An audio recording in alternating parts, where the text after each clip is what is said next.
নমস্কার, কেমন আছেন সবাই? গোপাল সোনা ব্লগে আপনাদের স্বাগত জানাই। তো সকাল সকাল সোনা উঠে গেছে, তারপর ভাবলাম সোনার বিছনার চাদরটাকে চেঞ্জ করে দেব। কারণ কালকে যেভাবে মিমি দই খাইয়েছিল, তো ভাবলাম যদি বিছনায় একটু পড়ে তাহলে তো পিঁপড়ে চলে আসবে। সেই কারণে ভাবলাম চাদরটা আজকে পাল্টে দিয়ে যাই। তো সোনাকে পাশে বসিয়ে রেখে সোনার জামাটা চেঞ্জ করে সোনাকে পুরো মুছিয়ে গুছিয়ে পাশে বসিয়ে রেখেছি।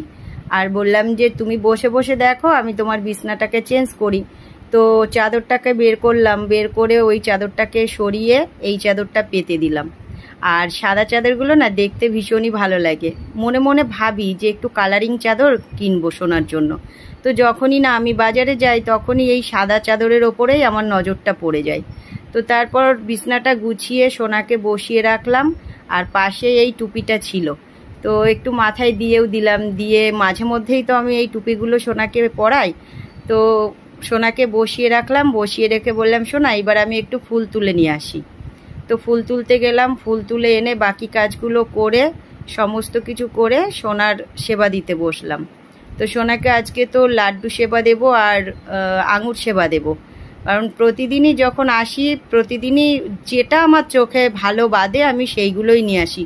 সেটা কিঞ্চিত মাত্রই নিয়ে আসি, খুব বেশি আমি সোনাকে করতে পারি না, এনে দিতে পারি না।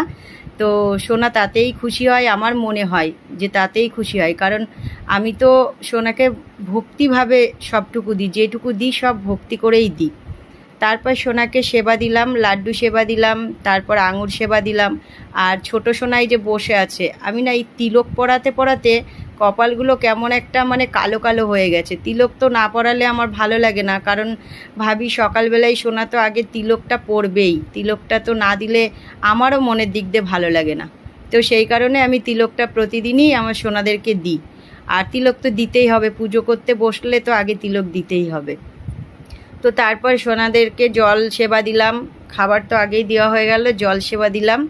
দিয়ে সোনাদেরকে বললাম সোনা এইবার তুমি একটু বসে থাকো, আমি এইবার বাইরের যে কাজগুলো আছে, রান্না করতে হবে, বাইরের কাজগুলো করতে হবে, নিজের তৈরি হতে হবে। তো সোনাকে সেইগুলো বলে সোনার খাটটা আজকে ফুল দিয়ে সাজিয়েছি। অনেক ফুলই হয়েছিল, তো আমার গুরু বোন কিছুটা ফুল নিয়ে গেল আর আমি কিছুটা নিলাম। অনেকেই নেয় ফুল, তো আমি ভাবি তো গোবিন্দর চরণেই যাই, সবাই অল্প অল্প করে নিলে ঠিক হয়ে যাবে।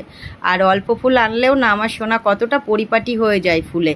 তো সোনাকে বসিয়ে রেখে তারপরে সোনার একটুখানি ফটো তুলে নিলাম।